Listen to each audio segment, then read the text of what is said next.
Hi everyone, welcome back to the Butcher Block. This is Rick the Butcher Belinsky, help keeping your home butchering skills sharp with another great episode. This week we're going to have one of a couple part series on the front quarter or the shoulder. This is the whole front quarter and this is the lower or the foreshank. At the bottom you'll see I cut it off at the bottom and I went ahead and I removed it from the shoulder blade or the paddle or the scapula, whatever you want to call it. Some people were asking, why would you do that? You can remove this whole bottom shank and make it into a nice roast. You're still going to get a nice roast out of it no matter what. But why I did it? This part of meat will fit perfectly in a 1-gallon freezer bag.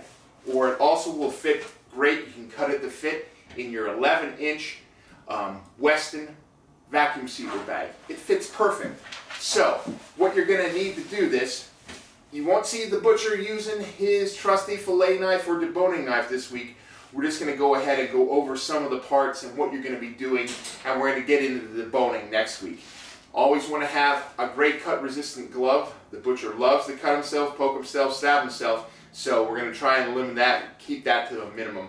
You're always going to see a set of paper towels and or disinfecting wipes, a great cutting board, and of course a great knife set. So let's get into it. We're going to name some of the parts. This would be the upper shank or the humerus, and you can see the head of the shoulder that would fit into the shoulder blade. These are all great cuts of meat. You can go ahead, take your knife, and I'll show you this more in detail next week. Go right around, go along the bone. This makes a great roast by itself. Or remove all the skin, the silver skin, fat, and sinew, and you can go ahead and make it into some great grind meat. Of course, you can see over my shoulder, I have the Weston sausage stuffer always ready to go. I do love sausage, and I know Big Steve does as well. I have a couple of ideas that I want to bounce off the home cooking hunter. I have some too, but he has the great stash of that Wildcat Hauler seasonings and rubs. So you may see the butcher and the home cooking hunter together on set some days. Hopefully we will. So getting back into it, you can do anything. Cut it into stew meat, cut it in for roast, cut it up for chunkin' chili. It makes some of the greatest chili in the world.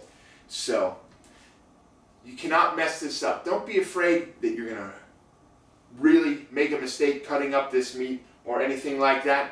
Don't worry about it. It's really easy. We'll show you how to do it all next week. Again, this is Rick the Butcher Belinsky with the Butcher's Block, helping you stay a cut above the rest. Thanks for watching.